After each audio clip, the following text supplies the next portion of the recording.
حضرت علی رضی اللہ تعالیٰ عنہ اور سیدنا صدیق اکبر کی محبت کی بات ہو رہی ہے۔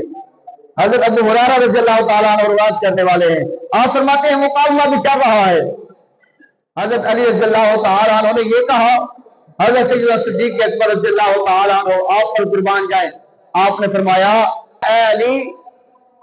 میں اس شخص کے سے آگے کیسے جا سکتا ہوں جب خیبر کے موقع پر لجپال نبی صلی اللہ علیہ وسلم نے فرمایا یہ دودھ اور یہ طالب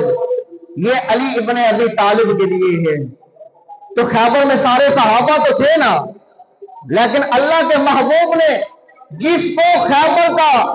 علم عطا کیا ہے اور جس جگہ پر حضور نے جس کو وہ پیالہ عطا فرمایا ہے وہ علی کوئی اور نہیں تھا، آپ تھے، لہذا آپ آگے چلے، صدیق پیچھے چلے گا۔